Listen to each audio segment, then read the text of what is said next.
isang lungsod na minsan ay may libu-libong tore at matatagpuan sa gitna ng disyerto. Matapos lampasan ang kanyang mga puppet, kino-corner nila ang nawawalang hit.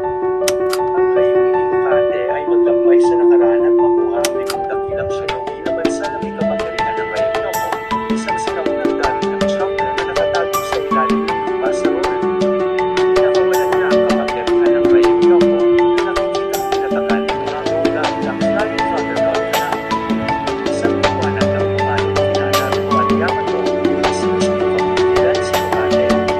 Sinubukan ni Sakura na sundan sila sa liwanag. Nilanisay si Sakura na masiksik sa Ryukyu sa pamamagitan ng pagsalo sa kanyang kinukuting na habang sinisigaw niya ang pangalan ni Naruto.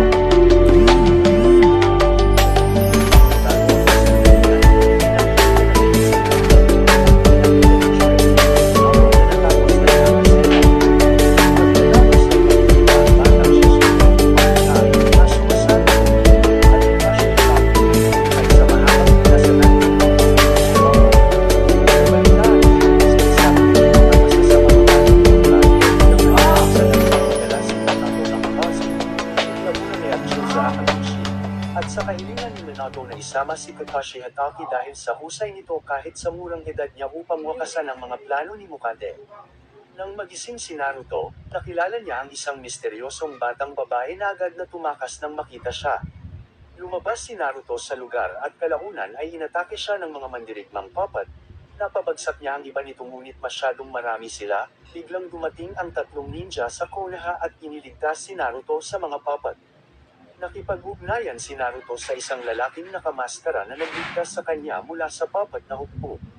Sinabi niya kay Naruto na siya rin ay isang Konoha ninja. Binubuksan ang isang bahagi ng kanyang maskara upang ipakita ang tanda ng Konoha sa kanyang ulo, at sinabihan siyang umalis sa lungsod.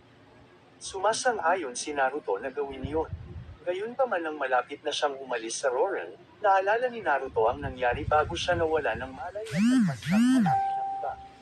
Nang maglaon, napagtanto niya na mayroong isang festival na nagaganap at ang batang babae na dati niyang nakatagpo, na ngayon ay napagtanto na siya ang reyna ng Roran na si Saya. Ang badin niya ang nasa sabik ng mga tao na masayang tumatawag sa kanya, may tumulak sa kanya sa likod, dahilan para mahulog siya.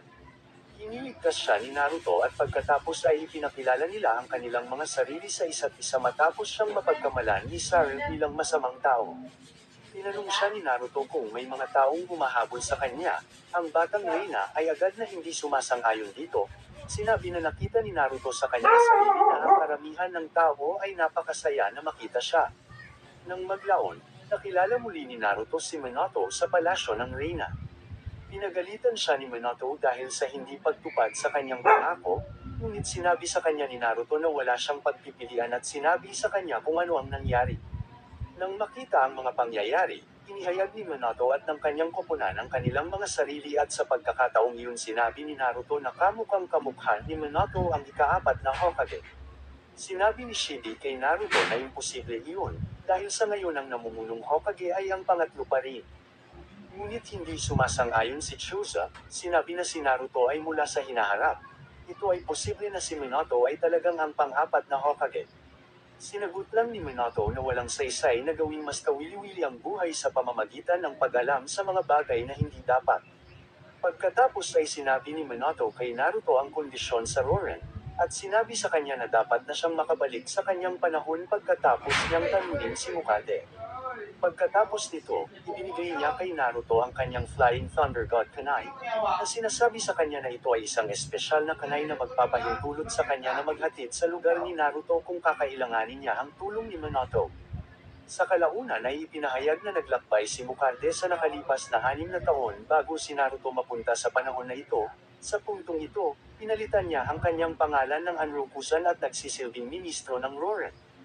Tumanggi si Sarah na maniwala na si Anrokusan ay nagbabalak na pabagsakin siya, ngunit sa lalong madaling panahon ay nag-alinlangan siya matapos ipaalam ni Naruto ang katotohanan na mayroon talagang isang tao na nais siyang patayin.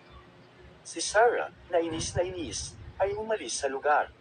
Sinabi ni Minato kay Naruto na protektahan si Sarah habang nagpapatuloy sila sa misyon. Sumasang-ayon si Naruto sa sinabi ni Minato sa kanya.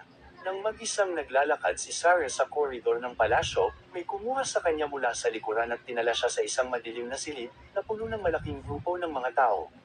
Iginiit nila kay Sarah na ibalik sa kanila, ngunit labis na ikinalilito niya. Pumasok si Naruto sa silid upang tulungan siya, para lamang matuklasan na ang grupo ay talagang isang grupo ng mga babae at bata at hindi nila balak saktan si Sarah sa simula pa lang. Habang